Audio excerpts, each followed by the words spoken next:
Hello everybody, welcome back to the channel. Lee from Old School Window Cleaners. This will probably be my last video before Christmas. I would like to wish all my subscribers and anyone that's watching a very Merry Christmas and a Happy New Year. Today's waffle is about water-fed pole and traditional window cleaning. Now, it's not a trade-off. They have their places, but for those of you that have been following the channel, I have recently switched over to water-fed pole. Not 100%, but probably 99.999%. Yeah, I've pretty much swapped mainly over to water-fed pole for several reasons. I'm no spring chicken anymore, so going up and down ladders is hard work. It's also safer, and because I've always traditionally cleaned most of the windows, I find it does a bit of a better clean for me, to be honest. It's my opinion. It's just the way I feel about it, because I'm getting all the nooks and crannies, and a lot of mine are regular cleans anyway. I don't really go in for these once or twice a year cleans. So yeah, most of mine are 4 or 8 week cleans, so it's residual dust and a bit of grime here and there, and maybe the odd bird splatter where birds hit the window, and you get that kind of like milky look to it. But I read on one of the Facebook pages recently that someone had been cleaning windows for a customer for about 2.5 years, and they've never ever met the customer. The customer's always at work. They rock up, they water-fed pole the windows, they go home, the customer pays, thanks for cleaning the windows, they look amazing, job done.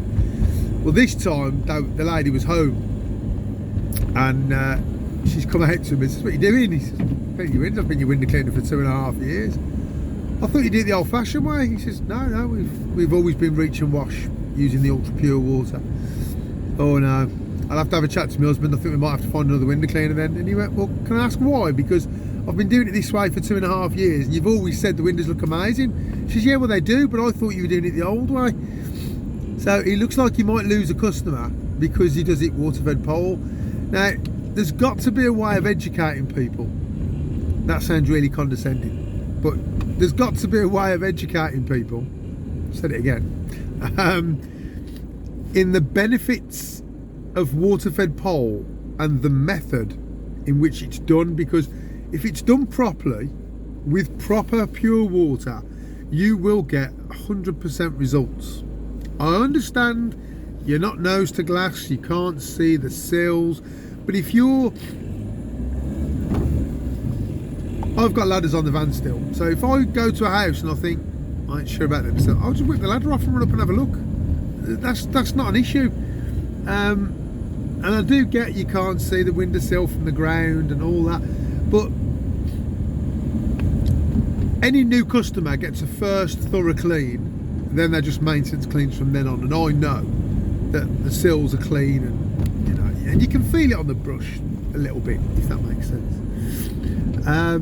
The point I want to try and make is that just because you use a water-fed pole doesn't mean you do less of a job.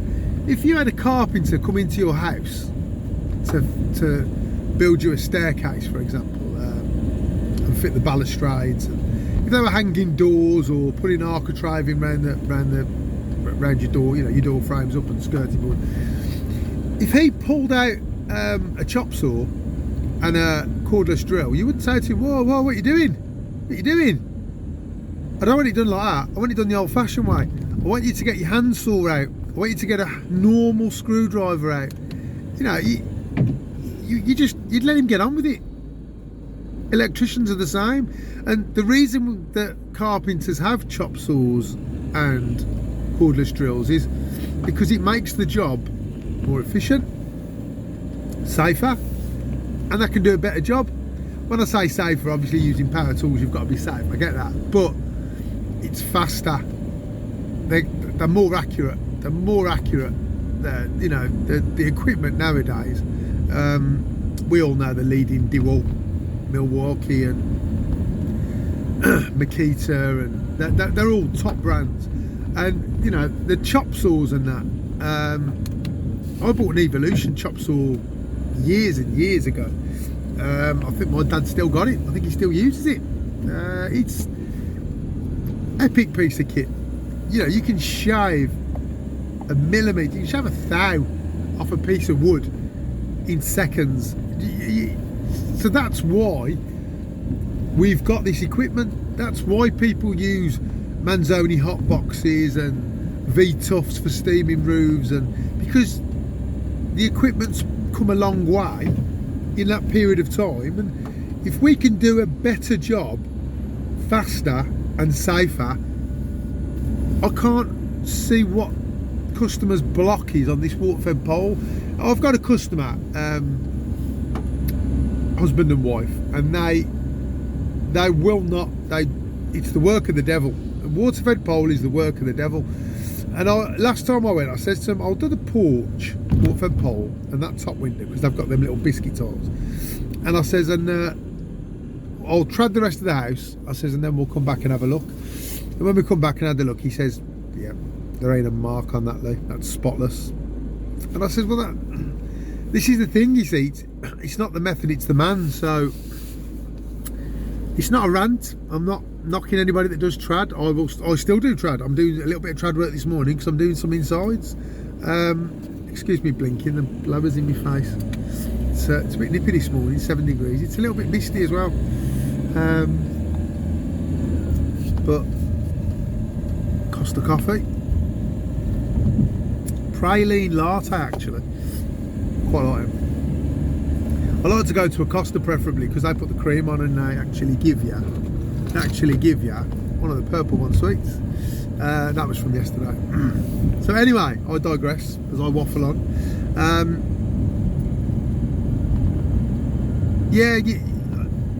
I think there's got to be some sort of way of educating people about reach and wash, and I have converted quite a few people, to be honest. They've actually said they think it does a better job because they can see all the crud that comes off the frames. You can't wipe,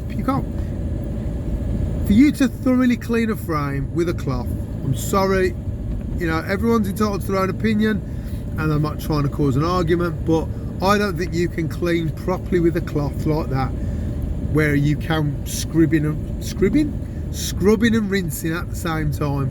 Because when you scrub and rinse at the same time, I can see that dirty water running down off the frames. So that's just my opinion. It's each to their own, and they've all got the place. You know, if you've got a little shop front, you're going to whip out and trad it. You're going to get all your pose and everything out. So I may squeeze another video out of my van build, because I'm doing a van build. As I said before, Ian from Spring very kindly sent me a WFP Link controller, so I will be doing a video on that at some point. That's all wired up and good to go. I've got a Sureflow pump. I've gone on to slick connectors, which I haven't fitted yet, but I've bought. I've got a new hose reel. So we're going to be all good to go. Thinking of moving the tank from the bulkhead to the middle, and then I can put the pressure washer and the gutter vac this side of the tank. Other side of the tank, I'm thinking of boxing and boarding in with my flow controllers and my pump on, and then I can work directly out the back of the van with the tailgate open without the worry of anyone looking in the van. And I tend to load and unload the gutter vac and the jet wash from the side of the van anyway, because I've got ramps for that. So that's my train of thought at the moment. Moving the tank to the middle of the van, it'll still be easy to fill and access, and I just think it'll just lay me out that little bit better. So if I don't squeeze another video out, because I'm that busy at the moment, I'm hoping to squeeze another video out and get the van build done. But if I don't, I've moved around a little bit. Sorry if I don't get it done.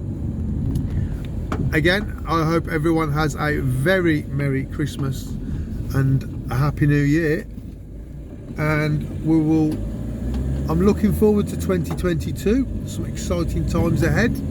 I was talking to Sid Partridge the other day about it, and he was saying how far we've come this year, and now with the equipment we've got, that we've come this far, we can actually go further and improve our services, and yeah, hopefully get more videos out as well.